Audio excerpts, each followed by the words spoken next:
Assalamualaikum warahmatullahi wabarakatuh. Baiklah teman-teman semuanya, kami dari kelompok 7 akan memberikan video informasi mengenai pengimplementasian nilai-nilai Pancasila dalam etika digital warga negara Indonesia di tengah arus globalisasi. Sebelum itu, izinkan kami memperkenalkan diri. Baik, dimulai dari saya. Perkenalkan, nama saya Ria Reziana Putri dengan NIM 24135139. Saya dari Prodi Manajemen Perhotelan. Kenalkan, saya Suci Unda Putri dengan NIM 24135216 dari Prodi Manajemen Perhotelan. Perkenalkan, nama saya Wafiatul Fitri dengan NIM 24135143 dengan Prodi Manajemen Perhotelan. Perkenalkan, saya Radinda Nabila Kaiza dengan NIM 24135128 dari Prodi Manajemen Perhotelan. Perkenalkan, nama saya Vigo Faristi dengan NIM 24135140 dari Program Studi Manajemen Perhotelan. Oke teman-teman, selamat menyaksikan video kami mengenai informasi implementasi nilai-nilai Pancasila di etika digital warga negara Indonesia di tengah arus globalisasi.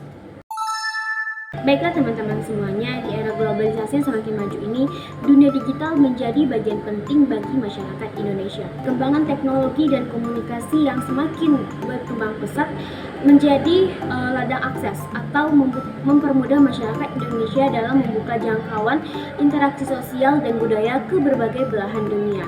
Namun, hal tersebut ternyata juga mempunyai dampak negatif bagi negara Indonesia sendiri. Seperti yang pertama adalah hilangnya kesadaran masyarakat Indonesia dalam berkomunikasi secara langsung. Lalu penyebaran data yang tidak benar atau yang disebut dengan hoax, penyalahgunaan data pribadi, dan perundungan digital. Oleh karena itu, penyebaran globalisasi yang semakin berkembang pesat ini dapat memudarkan beberapa etika dan moral digital masyarakat Indonesia yang sudah tidak lagi berpegang teguh pada nilai-nilai Pancasila. Oleh karena itu, perlu kita edukasi lebih dalam lagi mengenai implementasi nilai-nilai Pancasila yang sesuai dengan norma-norma kehidupan bangsa Indonesia. Adapun beberapa implementasi yang perlu dilakukan oleh masyarakat Indonesia dan perlu kita tanamkan kepada masyarakat Indonesia untuk menumbuhkan kembali etika dan moral digital masyarakat Indonesia. Yang pertama adalah sila pertama yang berbunyi ketuhanan yang Maha Esa. Sila ini bertujuan untuk mengajarkan atau mengedukasikan masyarakat Indonesia untuk saling menghormati dan menghargai perbedaan kepercayaan antar umat beragama. Masyarakat Indonesia dilarang untuk menjelek-jelekan agama lain, menjelek-jelekan orang yang tidak sejalan dengan mereka, karena pada dasarnya masyarakat Indonesia adalah berbeda-beda namun tetap satu tujuan. Lalu masyarakat Indonesia disuruh untuk saling menghormati dan menghargai perbedaan yang ada, karena dalam sila ke-1 ini juga terkandung toleransi antar umat beragama. Adapun beberapa penerapan implementasi nilai-nilai Pancasila dalam beretika digital yang perlu diimplementasikan oleh masyarakat Indonesia adalah yang pertama, menghindari ujaran kebencian yang berbasis agama sosial di media sosial. Masyarakat Indonesia dilarang menyebarkan ujaran-ujaran kebencian terhadap agama lain. Lalu, tidak menyebarkan konten yang bertentangan dengan nilai agama atau mengandung penghinaan terhadap keyakinan tertentu, seperti memojokkan agama yang berbeda dengan dirinya. Itu tidak boleh. Lalu kita harus menggunakan platform digital dan memanfaatkan platform digital untuk menyebarkan kebaikan dan nilai-nilai moral agar tidak terjadinya beberapa kesalahpahaman tentang edukasi beragama lainnya. Kita lanjutkan pada implementasi sila kedua, yaitu sila kemanusiaan yang adil dan beradab. Pada Pancasila ini, masyarakat Indonesia dituntut untuk memperlakukan orang lain secara adil dan beradab, baik di dunia nyata maupun di dunia digital.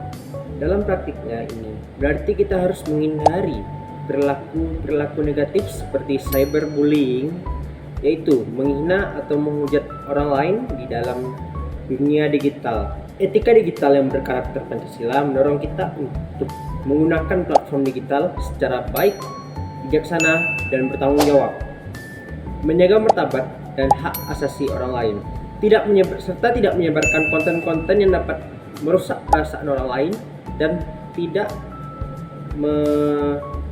menyakiti perasaan orang lain dengan konten-konten yang kita buat. Seringkali kita lupa bahwa di dunia ini kita lupa tentang bahwasanya manusia itu memiliki perasaan dan hak martabat yang harus kita hargai. Kita tidak pernah tahu satu komentar jahat yang kita tinggalkan dapat menghancurkan hidup seseorang. Karena dengan komentar jahat tersebut, tak sedikit kasus orang yang terjadi bunuh diri. Oleh karena itu, masyarakat Indonesia harus mengimplementasikan nilai-nilai kedua dalam sila dunia digital. Sila ketiga Persatuan Indonesia mengingatkan kita untuk menjaga persatuan meskipun ada perbedaan, terutama di dunia digital yang penuh dengan berbagai pandangan. Etika digital menciptakan berkarakter Pancasila untuk mengajarkan menghargai perbedaan tanpa menciptakan konflik dan musyawarah serta mufakat yang diterapkan interaksi di dunia maya. Sila keempat, kerakyatan yang dipimpin oleh hikmat kebijaksanaan dalam permusyawaratan perwakilan. Sila ini menekankan kita akan pentingnya kebijakan dalam pengambilan keputusan. Di dalam dunia maya sekarang ini, kebebasan berekspresi seringkali disalahgunakan, hingga kita perlu adanya tindakan dan kebijakan untuk menyikapi setiap tindakan informasi yang kita terima atau bagikan.